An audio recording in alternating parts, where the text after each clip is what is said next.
Hello. In this video, I would like to take you through setting up some of the most commonly used features on the Range Rover Sport, and also show you a few features that are a little less obvious, but no less useful for that. The first thing I would recommend is to download the Land Rover iGuide app.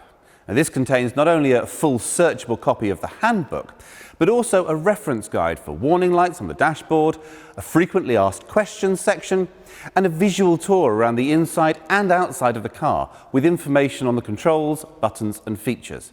It's a great source of immediate information when a question pops into your head, or you just see a button and wonder, well, what does that do? Another download is the Land Rover Remote app. Your car comes with a SIM pre-installed by the retailer, who should have spoken to you about the setup of your account that enables many of the intelligent features of the car. And don't forget, every new Land Rover comes with the offer of a free off-road experience driving one of our cars with a qualified instructor. There's no better way to learn the full capabilities of your new car, and it's great fun too. Okay. Let's start then with the smart key. Now, lock and unlock seem pretty obvious with a reassuring click and the power folding mirrors answering each one. Pressing the lock button just once will lock the car. Pressing twice will double lock. Now, this means that the car cannot be unlocked from the inside, so even if someone smashes a window, they still can't open the doors. Next, there is a button to operate the powered tailgate. This will open or close automatically, so do ensure there is space for it to safely operate.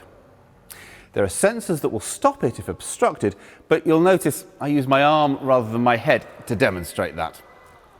Powered tailgates can also be operated by the button above the number plate on the outside, a button by the driver's knee inside, and a button on the back of the tailgate itself.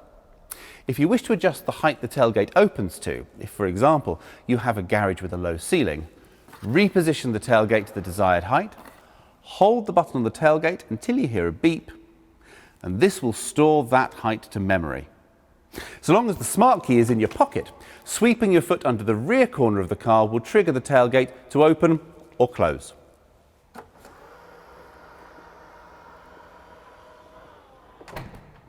Next, there is a handy button to trigger the lights, so if you're approaching the car in the dark or simply trying to find it in a dark car park, this will switch the lights on.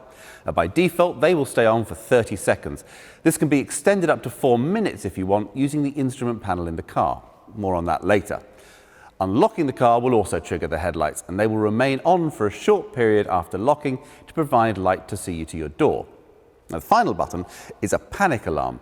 Press for 3 seconds or press 3 times in 3 seconds, and the horn will sound and the hazard lights will flash.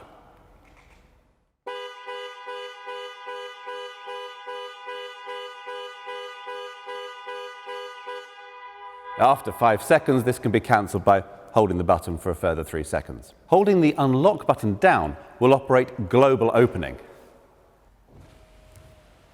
lowering all the windows to allow air into the car before you enter on a hot day. Now, similarly, if you get out and then realise you've left a window open, hold the lock button to activate global closing to raise all the windows and secure the car. These operations can be enabled or disabled using the instrument panel options. The Range Rover Sport is fitted with keyless entry, so you don't need to remove the key from your bag or pocket. So long as it's within about a foot or so of the car, as soon as you put your hand around the door handle, the doors will unlock. When you leave the car, just place your thumb on the end of the door handle to secure the vehicle. Getting into the car then, the first thing you need to do is find a comfortable position. Seat controls can be found on the outside edge of the seat. Steering wheel adjustment is powered using the joystick on the right-hand side of the steering column. Mirrors are adjusted using the controls mounted on the driver's door. Select which mirror to adjust using the buttons, and then use the joystick to adjust the angles. Incidentally, pushing the button below the joystick will fold both mirrors in, useful if squeezing through a tight gap. Once everything's adjusted to your satisfaction, you can save these positions with the memory buttons. Just press the M button, and then within 5 seconds, press one of the numbered memory settings. You'll hear a chime to confirm that it is saved. You can switch between different stored settings just by pressing these numbered buttons. Great if you share the car with another driver. Controls for the electric windows are located on the driver's door. Locking the operation of the windows from the rear seats will also engage the child locks on the rear doors. And most people will want to leave their windscreen wipers set to auto, move the stalk to its lowest position and then come up one notch. Sensitivity can be adjusted using the rotating collar. Pull forward for screen wash. The outer collar operates the rear wiper and the button on the end controls the rear screen wash. Similarly, the headlights are best set to auto by rotating the outer collar. Pulling the stalk towards you will flash the main beam. When driving at night, pushing the stalk away from you will toggle the main beam on and off. Range Rover Sport is fitted with matrix LED lights, so the car will keep main beam on almost all the time, creating cones of shadow around other road users so they're not dazzled, but maintaining full beam everywhere else. This mode operates above 30 miles an hour and requires the lighting control to be set to auto. And there's an array of controls on the steering wheel. On the right hand side are the controls for cruise control. Pressing set while travelling at your preferred speed and the car will automatically maintain that speed until you touch the brakes or press cancel. Pressing the accelerator will cause the car to speed up, but when you release it, it will return to the set speed. Pressing plus or minus will increase or reduce the set speed. If cruise control has been cancelled, pressing resume will return the car to the last set speed. If your car has adaptive cruise control, a radar monitors the speed of the car in front of you. If they're travelling slower, the car will automatically match their speed. The buttons on the left and right will increase and decrease the distance between you and the car in front.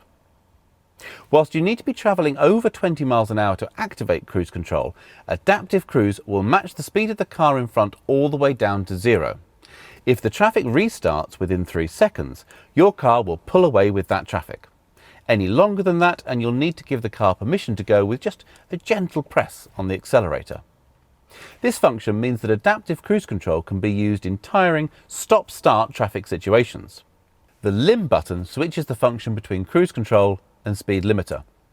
Lane keep assist can be toggled on and off with the button marked with converging white lines.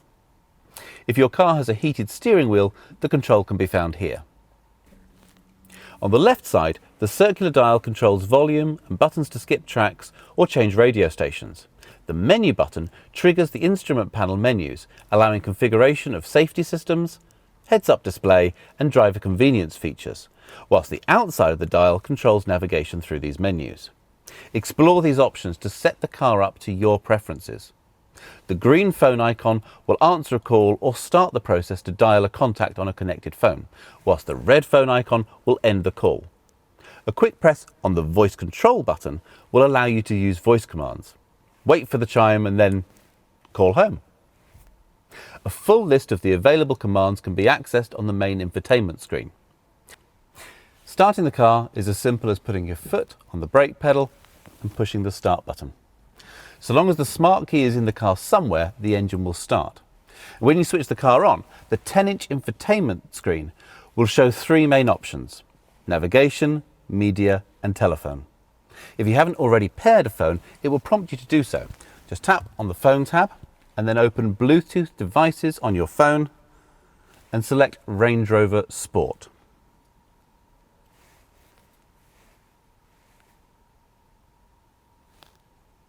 Accept pairing on both your phone and the screen. And from now on, it should automatically pair each time you get in the car, allowing hands-free calls, voice dialing and music streaming over Bluetooth. Text messages can be displayed on the main screen and the soft key allows for them to be read aloud.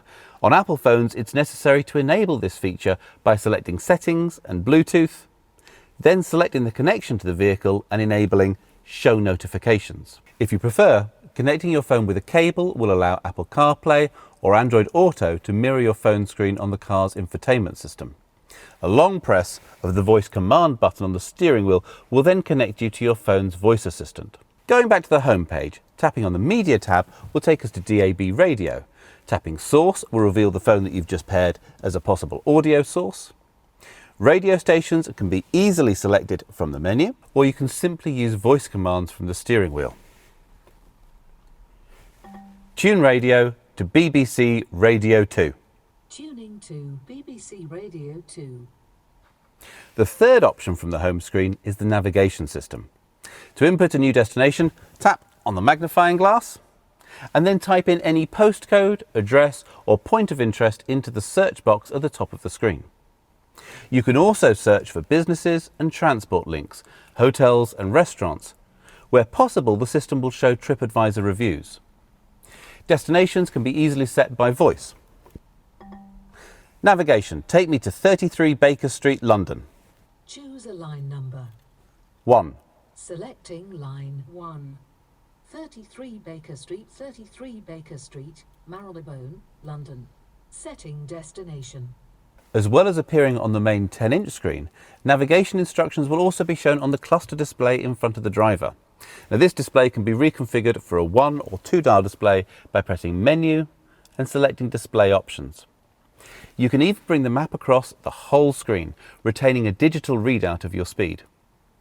Range Rover Sport is supplied with a 4G data connection to allow over-the-air updates of the infotainment systems and maps, and provide live traffic, flight information and internet search. When the system has an update available, it will alert the driver on the main menu screen and ask for permission to update when you switch off the engine. Only agree at a convenient time, as the car must then remain switched off and locked for up to 30 minutes while the update is applied. Swiping to the left from the home screen reveals additional features such as 4x4 information and driving efficiency analysis, and options for smart settings. The car can be set to recognise different drivers, either by using different smart keys or the signal from their mobile phone, so the system can develop separate profiles for each driver's preferences. If memory seats are fitted, this starts with automatically putting the seat in the correct position for each driver.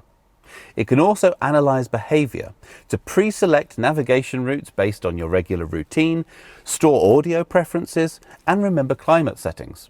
So the car might automatically put the heated seats on when it's below 6 degrees outside.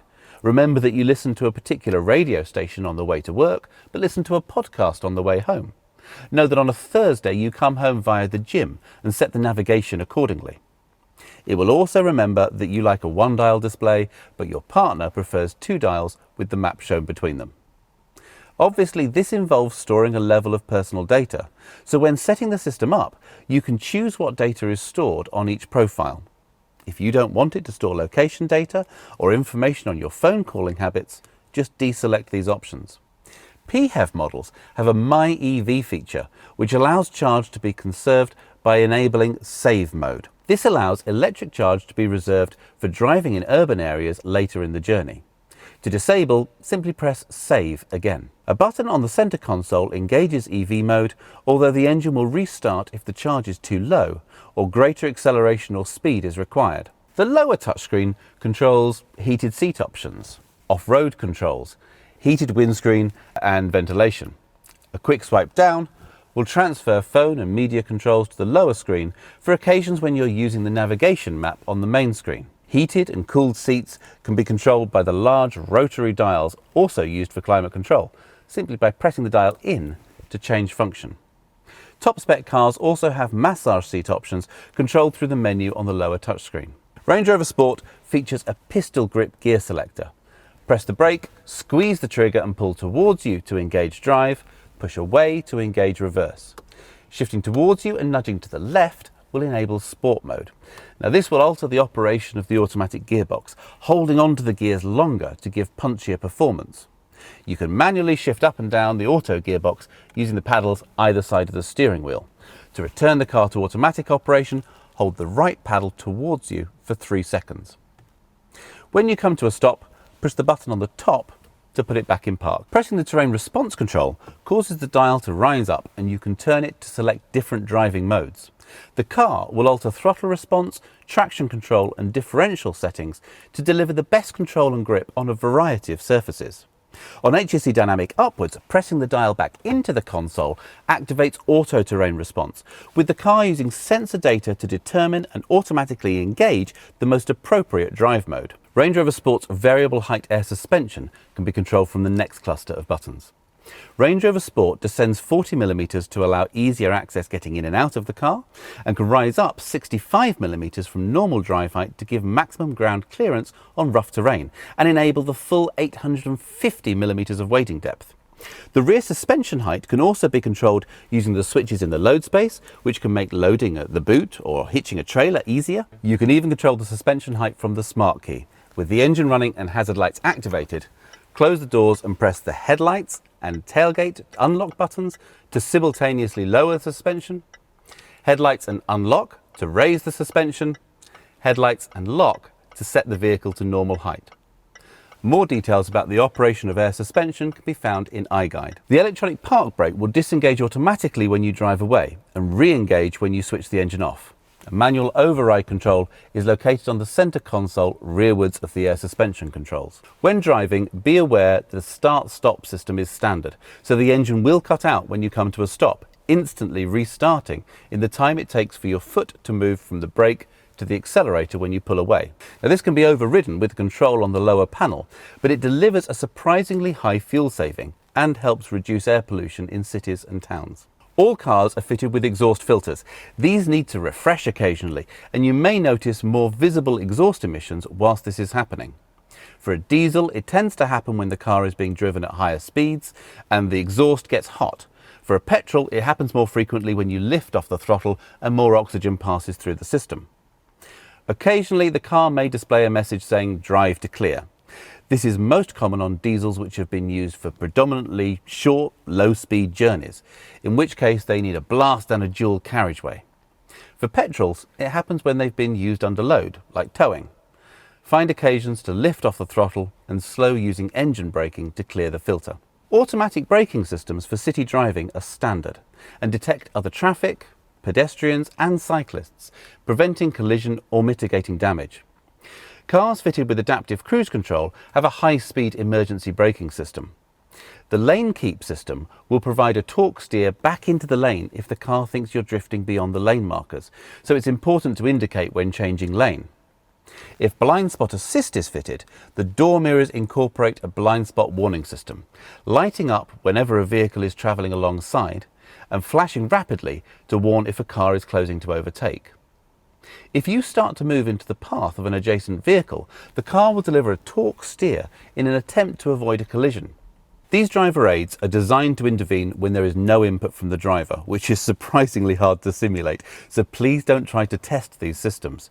Any input from the driver will override them, and they do not reduce the driver's responsibility to drive safely and attentively. They can be deactivated, but as all of them have been shown to save lives both inside and outside the vehicle, they are switched on by default, and we recommend leaving them that way.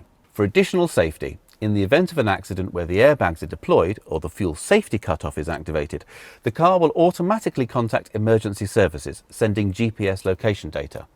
Emergency services can be contacted at any time by pressing the right-hand button above the rear-view mirror.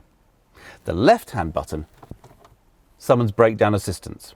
Both these buttons have covers to avoid accidental operation. When refueling, simply press the filler flap. So long as the car is unlocked, it will open. When refueling PHEV vehicles, switch off the engine and press the button marked with a petrol pump icon near the driver's knee. This will equalise the pressure in the fuel tank and unlock the filler flap. A smart mechanism will prevent filling with the wrong fuel. Diesel vehicles will occasionally need topping up with diesel exhaust fluid. Warnings will flash up on the information display to let you know when you're running out. You get about 1,000 miles notice. If it runs out, as a legal requirement, the engine will not start. The filler spout is located under the bonnet. Any Land Rover retailer will be able to do this for you, or full instructions can be found in the iGuide app. PHEV models have a separate cover integrated into the front grille.